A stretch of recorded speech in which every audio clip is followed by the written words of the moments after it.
Thanks so much for joining us today for our next episode of Season 2 of Revise and Resubmit.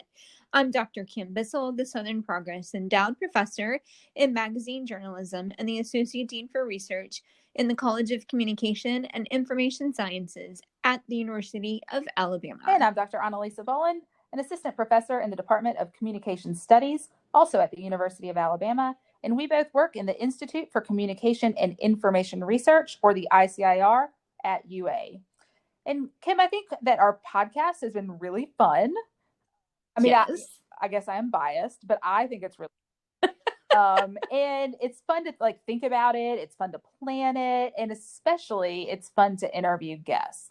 But let's not kid ourselves. It's work. Yes. And, I at least we get to collaborate on the planning and the preparation and the interviewing. And I do radio shows sometimes. And I think that is a whole different ballgame. Have you ever thought about how much knowledge you have to host a radio show? And think about especially one about music. It's one thing to listen to music, but it is a whole other thing to be the host of a radio show where you have to plan, get organized, and then really know what you're talking about.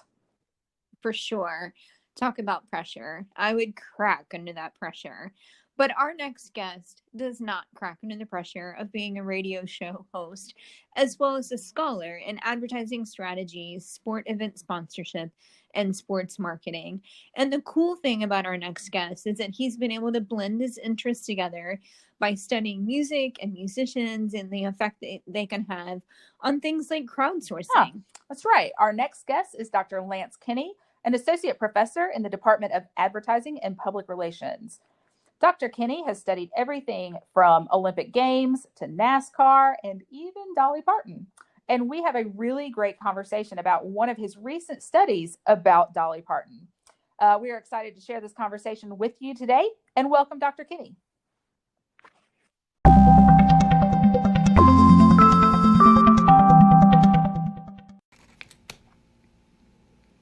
Thank you so much for joining us today, Lance. Well, thank you, ma'am. I appreciate y'all having me. I'm excited to talk with you. Great. So first, can you tell our listeners briefly about who you are and where you're from? Well, my name is Lance Kinney. I'm an associate professor here at UA. I am actually from Alabama. I'm from Phoenix City, Alabama. I did my undergraduate work at Auburn in communication. I got my master's in journalism, which was an advertising specialty at the University of Georgia, and my PhD in mass communication from Florida State University. I taught at FSU for 1 year. I taught at the University of West Florida in Pensacola for 1 year. And I've been here at UA since August of 1998. Wow. Well, we're really glad that you left the Seminoles to come over to SEC country. Yes, ma'am. I've seen a lot of good football. So we will get to some of your interesting research, and I don't want to spoil this for the guests, but one of your more recent research studies had to do with Dolly Parton. So I have to ask, are you a fan of Dolly Parton's music? Well, I'm a fan of music generally, most any kind of music.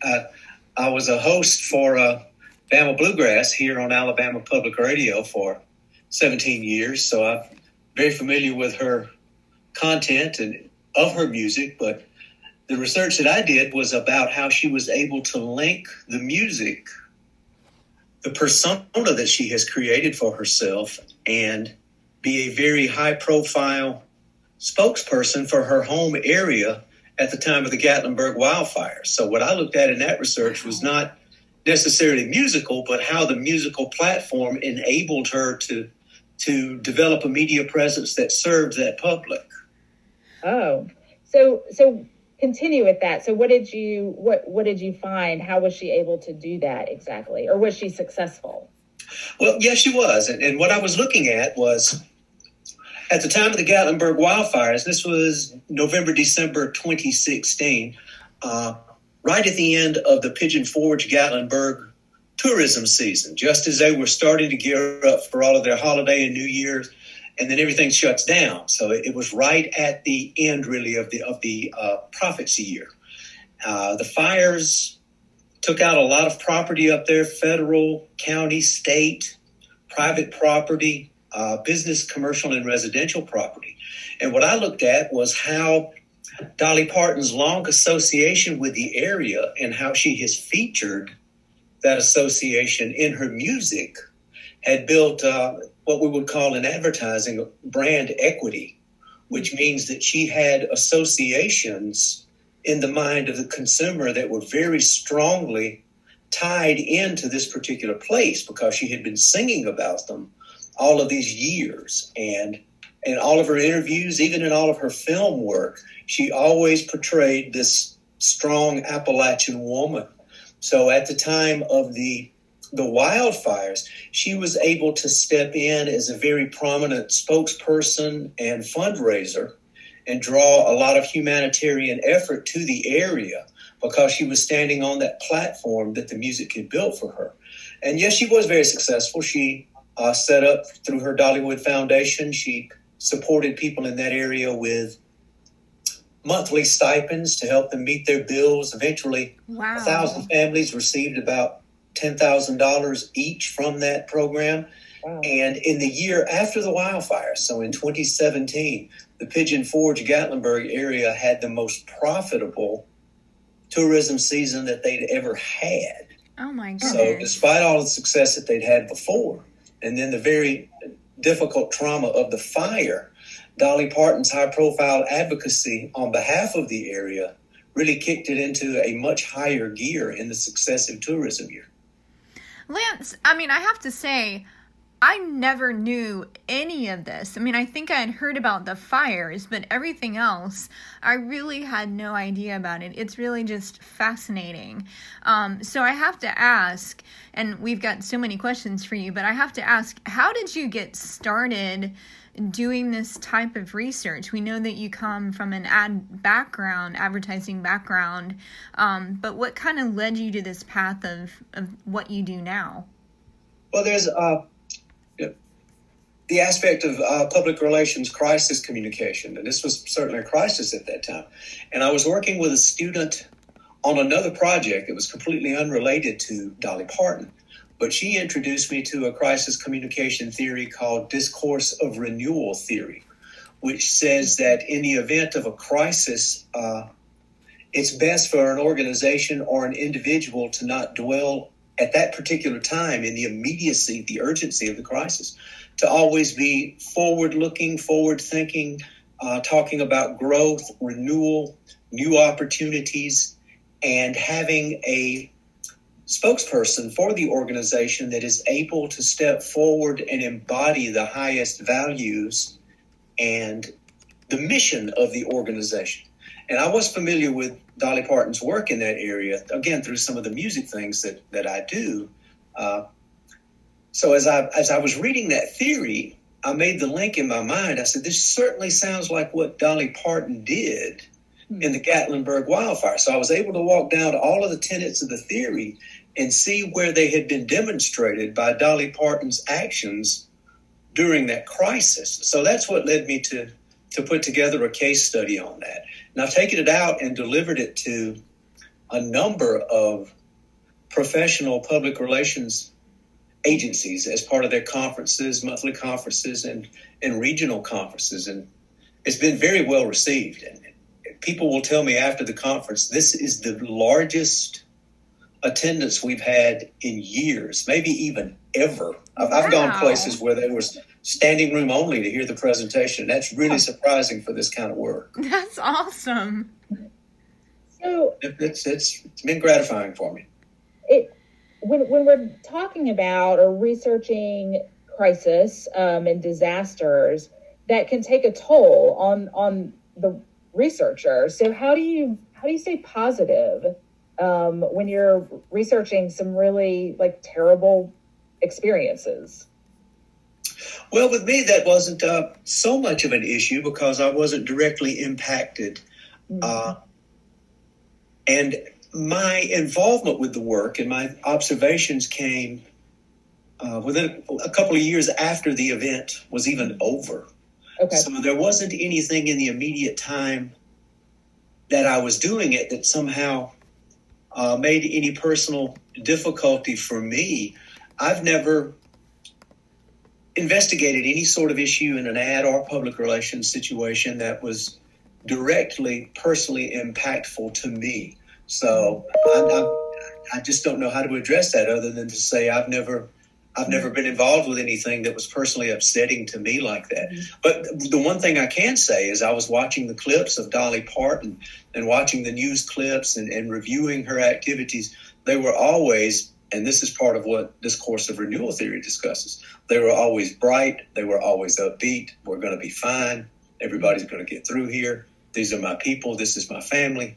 We're all in this together. And that was, it was always very upbeat and very focused on going forward, not, whoa, look what terrible things happened to us. It was always, how much better will we be because this happened to us? Mm-hmm. So you really kept a future focus that way. Mm-hmm.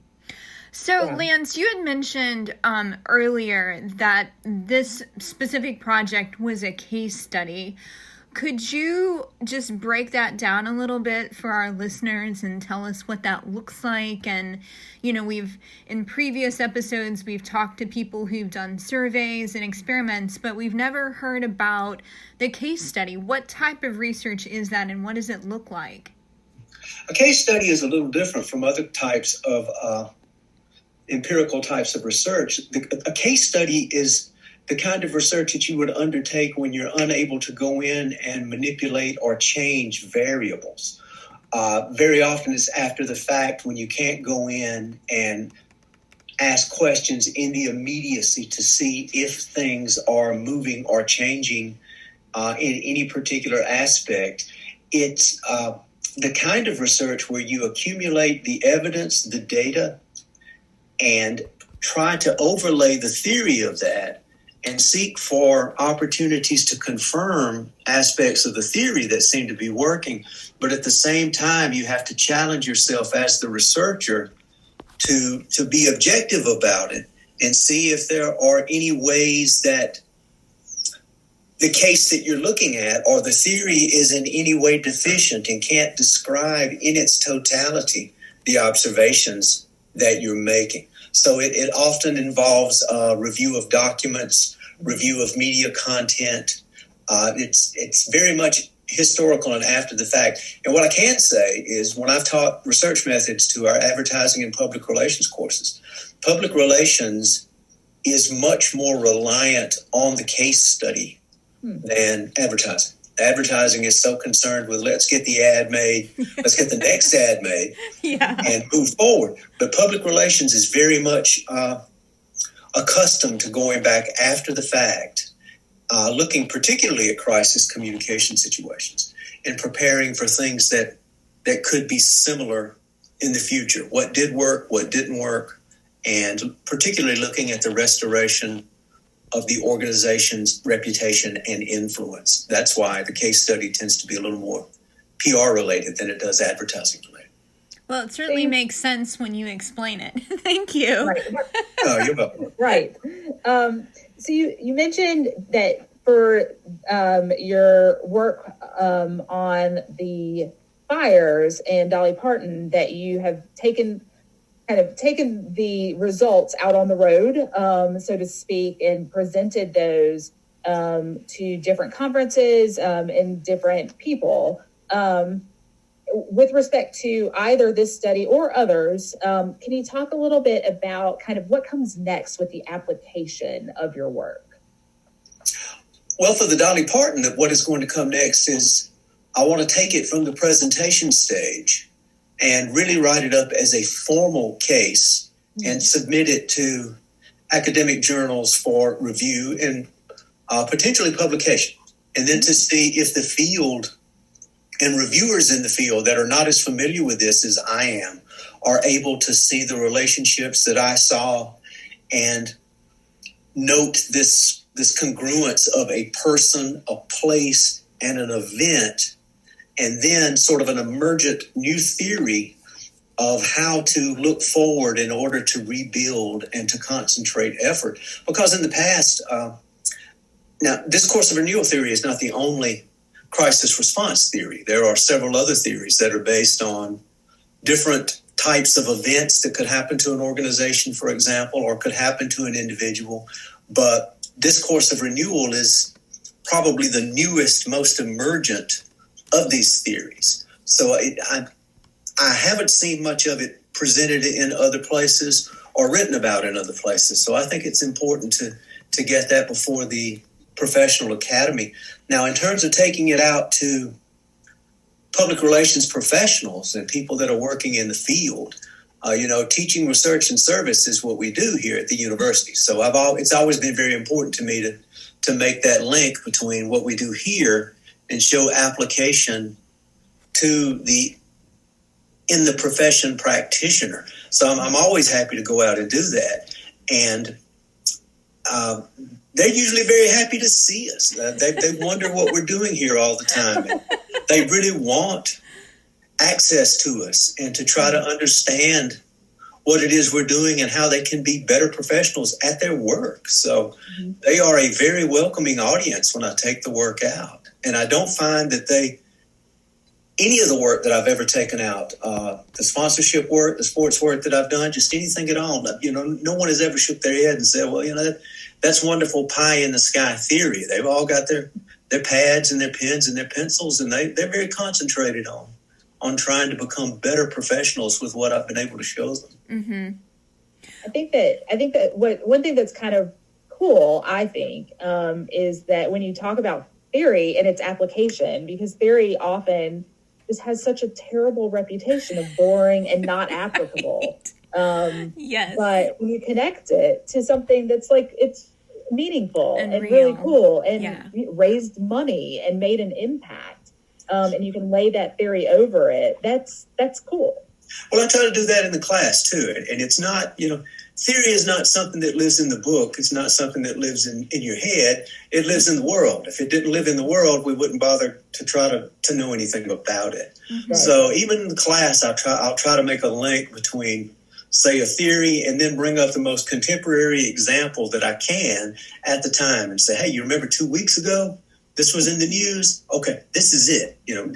I think you can understand this better if you know this theory. And as long as I can put the pieces together like that, then I think it is more approachable and more understandable.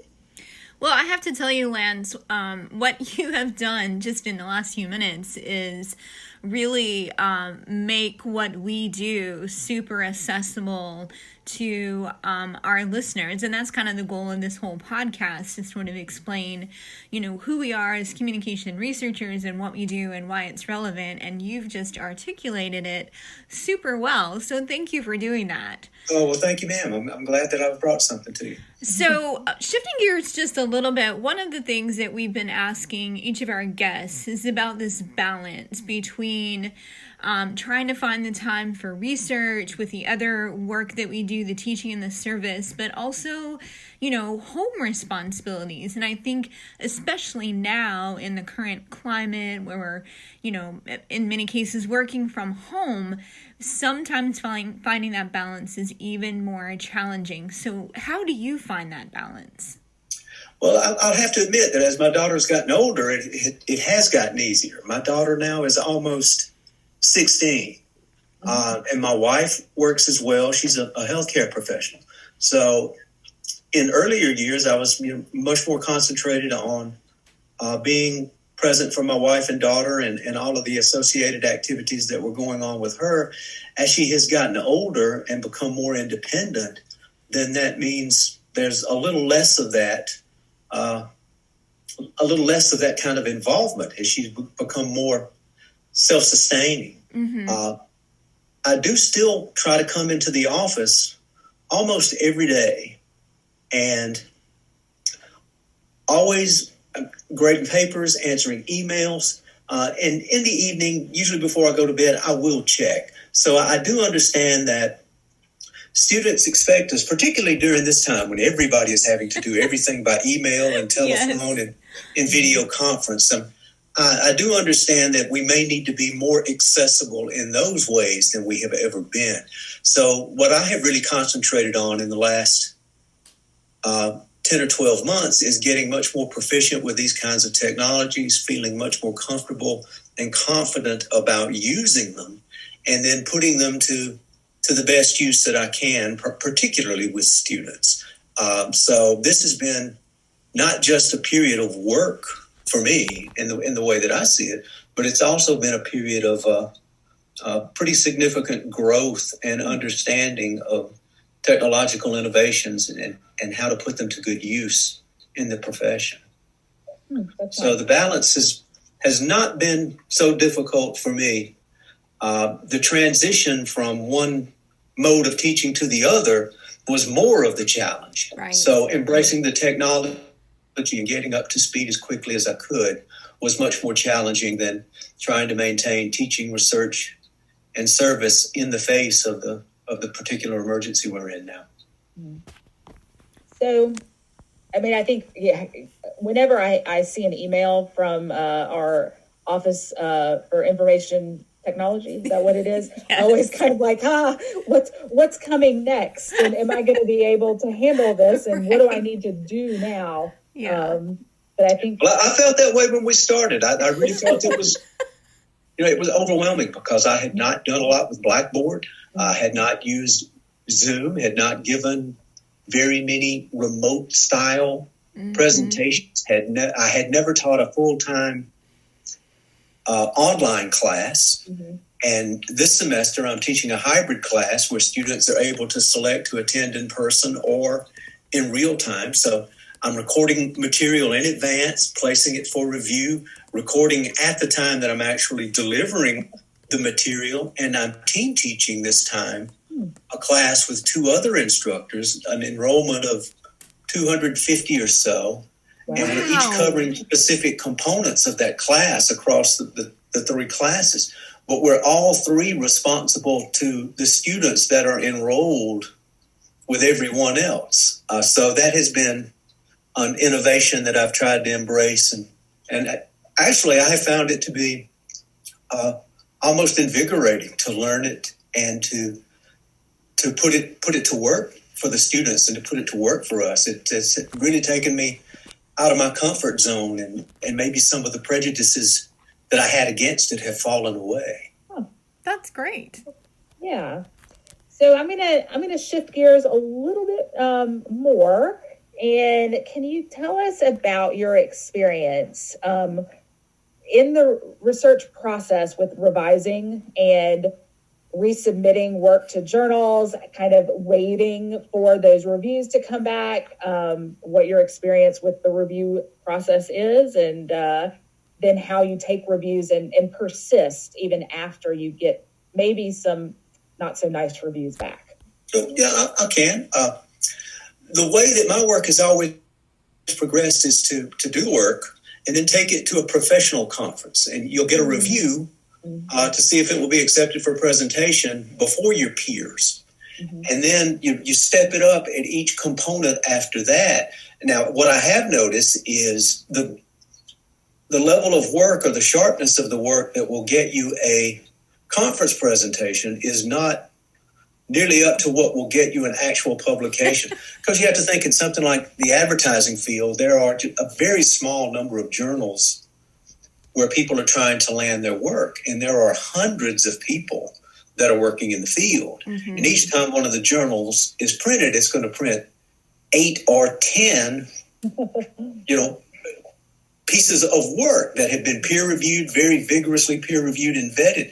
So I've always tried to walk mine up. Now, the first level of review is going to be at the conference. Okay, so that's an opportunity to improve and get better.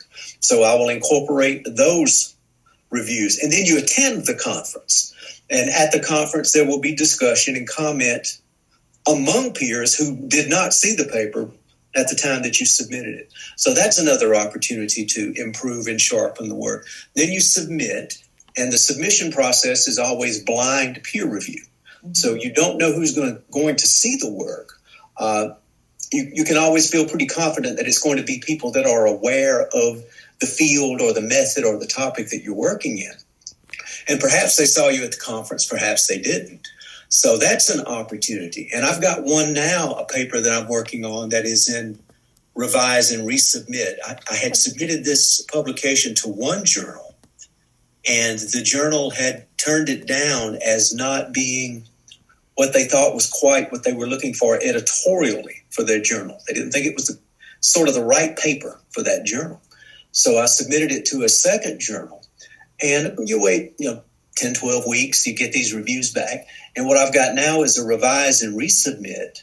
Mm-hmm. And that's what I'm working now. And I have found, usually what I find is if they ask for some revisions, they are areas that I either was not clear about to begin with, things that because of my closeness, I might have taken it for granted and just assumed that they would be aware of. Or they are bringing up genuine theoretical or methodological or statistical possibilities that I had not yet considered. Mm-hmm. So it can be an opportunity to either make my work better or to write back and say, well, I ran the analysis you were talking about and I didn't find what you anticipated. So that's what that process is like. I haven't had a lot of papers that have really gone through a lot of revise and resubmit because if you really start looking at that conference and get better and better and better as you walk up the ladder, by the time usually you get something to a peer-reviewed publication, it's usually in pretty good shape. But I don't think it's unusual to be asked to make some minor revisions. Nothing that anyone ever really submits, I think, is a slam dunk, no matter where they submit it. Definitely. So one final question for you, and hopefully it's a fun one. As academics, we have the good fortune of being able to travel to different countries or different cities around the United States for our conferences, and you've mentioned attending so many. What's one of the favorite places you've visited when you have traveled to present your research, or a place that you're looking forward to visit in the future? I've been to lots of conferences, lots of places. They're all very nice in their own way. The most scenic place that I ever went was Calgary, Alberta, Canada, for the North American Society for Sports Management and Marketing. The conference was held in a valley in a small town right outside the gates of Banff National Park. Oh, my goodness. In the spring. It was absolutely gorgeous. The most memorable, and I really can't believe the kinds of things that happened to me. I went to a conference once in Washington, D.C., not long after the Holocaust Museum had opened, when it was impossible to get a tour. Mm-hmm. And they offered people that attended the conference the opportunity to tour. So I went there and saw that. I went to a conference once in England, and where they found King Richard III buried in the parking lot. They had just opened a museum where they had found the skeleton. Wow. They had redeveloped. And I looked at and this place had just opened. I looked at the book. I was the first person from Alabama to get there. But even as nice as that is, I went to a conference in Milan with the American Academy of Advertising. And this is just unbelievable to me. This is certainly the most fortunate thing that ever happened to me. We were in Milan. We were staying at a hotel across from the monastery where Da Vinci had painted The Last Supper. Mm. And as part of the conference, one of the things that they offered was an opportunity for our tour group to see The Last Supper. Wow. And I went in there and saw that. And that just looms so big in cultural memory. Goodness. I went in there and my knees almost buckled. I said, I just really can't believe this. I'm sure. So it's different places, different things, all memorable. And I was hoping to go to Spain in June of 19, but COVID shut that down. So I had a conference on the line. It just didn't work out. Yeah. Lance, it has been such a pleasure talking to you. Thank you so much for taking the time to share with us your research and tell us a little bit more about who you are and what you do. Thank you so much for joining us today. Well, I thank you for the opportunity. And if anyone is listening, I'm sure you'll tell them how to get in contact with me, and I would welcome any comments or any opportunities they can bring. We will do that. Thank you. Thank you both.